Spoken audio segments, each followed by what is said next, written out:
তো আমাদের ডাক্তার দেখানো হয়ে গেছে হসপিটালে, আর ভিড় ছিল না। আর ম্যাডাম তো চিনে গেছে, গিয়েই ডেকে নিল আমাকে মুখটা দেখতেই। আর খুব ভালো কিছু বলেনি, আর ভালো কিছু হয়নি, সব কিছু পরে জানাবো বাড়িতে গিয়ে। তো আমরা এখন আপাতত আছি বাজার কলকাতায় এসছি। অদ্রিজার জন্য দুটো গেঞ্জি নিতে হবে, আর কিছু নেব। আর মা এসছে, আমি মা দুজনেই আছি। তো চলো ভিতরে ঢুকে দেখি কি পছন্দ হয়। ওইটা হচ্ছে এই সিনেমা হল এটা। তো চলো বাজার কলকাতায় চলে এসেছি। এটা হাতিবাগানে বাজার কলকাতা। তো এখান থেকে কিছু কেনাকাটা করব, আর বাড়িতে গিয়ে সব কিছু জানাবো তোমাদের সঙ্গে, যে কী ডাক্তারে বললো, কী পরিস্থিতি, সব কিছু বলবো। তো দেখো এখানে অদ্রিজার কিছু ড্রেস দেখছি। ড্রেস বলতে কি এমনি গেঞ্জি নেব, ও গেঞ্জিতেই বেশি কমফোর্টেবল।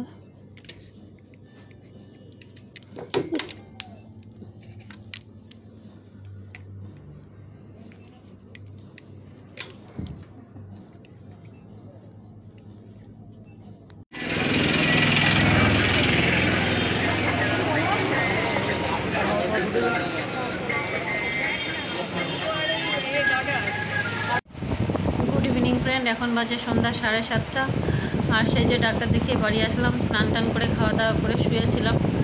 ঘুম হয়নি, কারণ ঘুমটাই এখন আমার অতটা হয় না। মাথায় নানান রকম টেনশন থাকলে ঘুম আমার মনে হয় কারোরই হয় না, আর তার উপর আমার তো আবার আরও বেশি। তো যাই হোক শুয়েছিলাম, এখন উঠলাম। কারণ তোমাদের সঙ্গে তো শেয়ারই করা হয়নি আমি যে হসপিটালে গেলাম, কি হলো কি বললো ডাক্তারে। তো ডাক্তারে বলতে আমার অপারেশনের সেলাইটা উপর থেকে পুরো শুকিয়ে গেছে। যে উপরে কোথাও দগদগে ঘা আছে কি এখনও সেলাই কাটা আছে সেরকম কিছু ব্যাপার না, কিন্তু একটা সাইডে মানে শেষের দিকে ভিতর থেকে ব্লাড মানে বার হয়ে উপরটা এরকম বেলুনের মতো ফুলে যাচ্ছে, এরকম একটা পরিস্থিতি। তো ডাক্তার বললো যে জায়গাটা ইনফেকশান হয়ে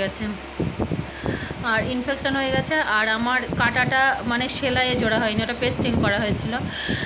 তো ডক্টর হাসতেই বলছে যে আমরা বেশি ভালো করতে গিয়ে হয়তো একটু বেশিই খারাপ হয়ে গেছে। মানে ওটা যদি সেলাই করা হতো, তাহলে সেলাই করলে মানে এই সমস্যাটা নাকি হতো না।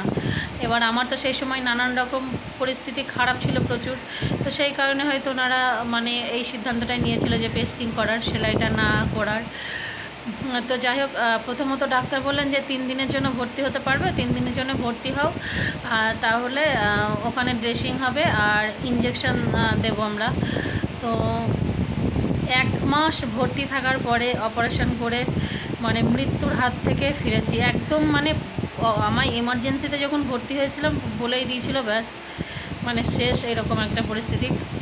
তো সেইখান থেকে 1 মাসের যুদ্ধ শেষ করে হসপিটাল থেকে বাড়িতে এসে আবারও 1 মাস হতে না হতে কার ভর্তি হতে মন চাই, তার থেকে মনে হচ্ছে যেন মরণটাই বেছে নিই।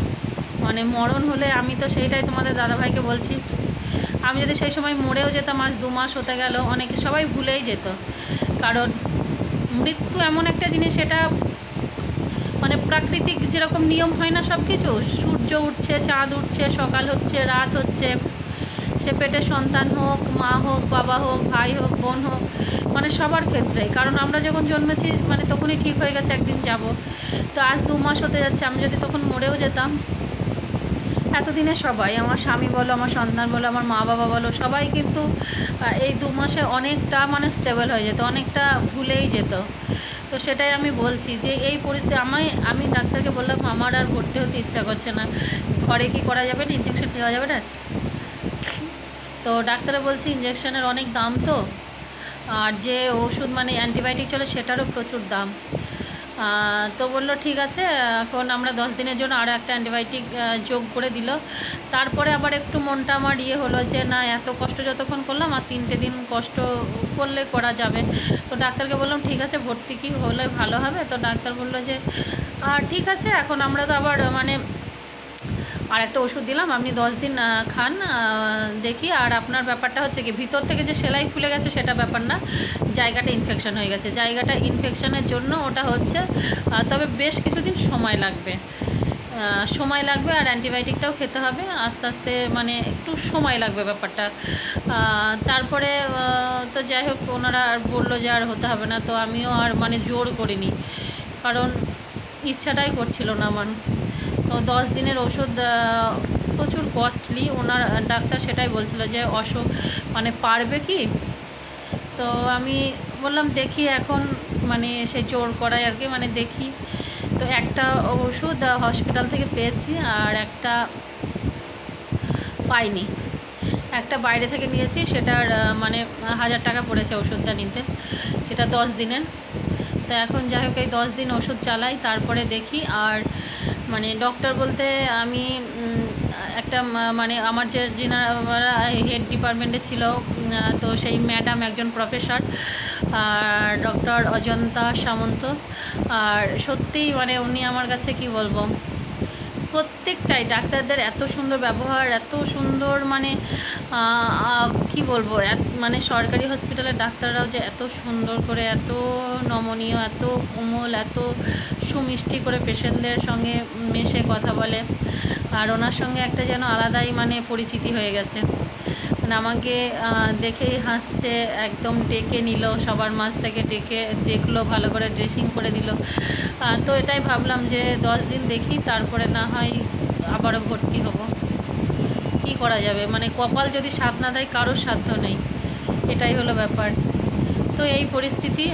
তারপরে এই যে ঘরে ফিরে, তবে কিছু কেনাকাটা করেছিলাম, রাস্তায় কিছু কেনাকাটা করেছিলাম বলতে, আজ 2-3 মাস থেকে তো কোনো কিছু কেনাকাটা নেই। আর আমরা মানে সেইভাবে পোশাক আশাক অদ্রিজারও শেষ হয়ে গেছে, তো যেহেতু ওখানেই বাজার কলকাতা থেকে কেনাকাটা করি, তো ভাবলাম অদ্রিজারও কিছু কেনাকাটা আছে, তো একবারে নিই। তো সেই সব নিয়ে ঘরে ফিরেছি, ভীষণ টায়ার্ড ছিলাম, ক্লান্ত ছিলাম, বহুদিন পরে হেঁটেছি রাস্তা।